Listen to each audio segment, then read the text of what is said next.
Alors, page 207, numéro 74. Il fallait construire les points E et F en respectant ceci. Donc, ça, je vais le faire en rouge.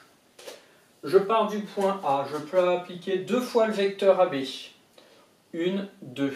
J'arrive ici, puis j'enchaîne 1/2 du vecteur BC.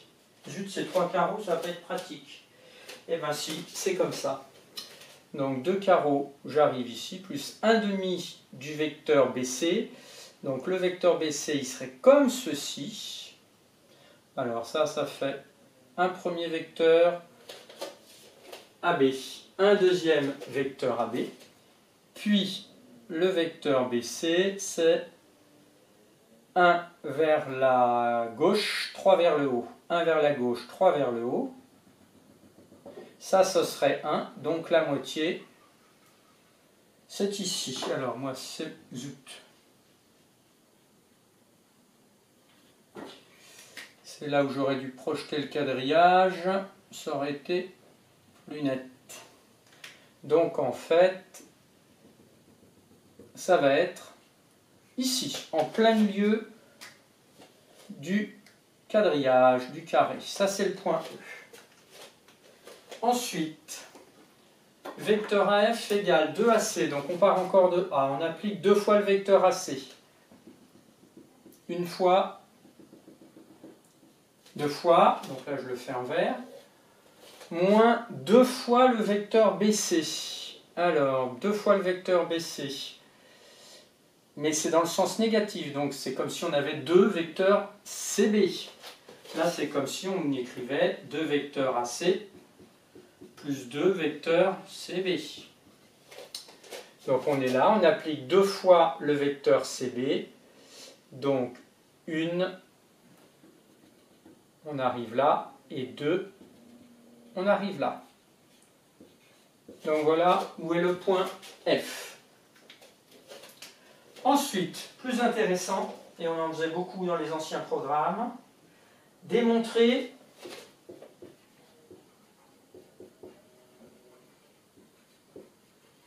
que vecteur EF égale moins 1/2 de vecteur BC. Donc je pars du vecteur EF.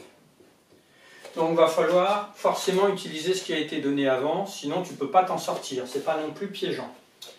Alors le vecteur EF, c'est comme si on avait le vecteur EA plus le vecteur AF. Alors peut-être que si on était en classe, tu me demanderais, mais pourquoi cela?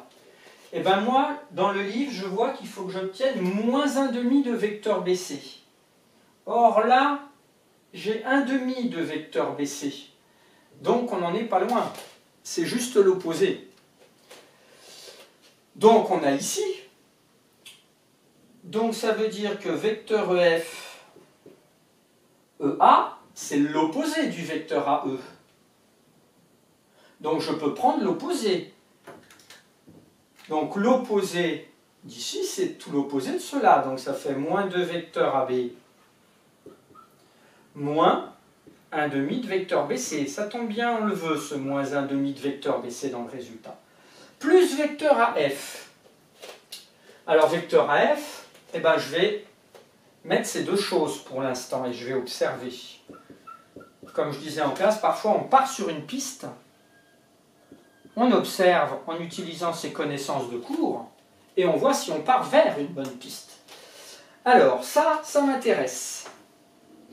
Là j'ai plein de 2.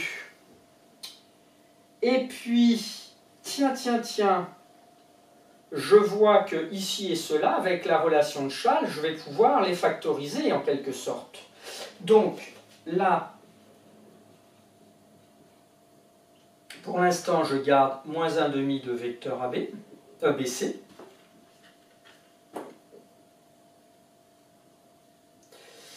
Plus de vecteur AC.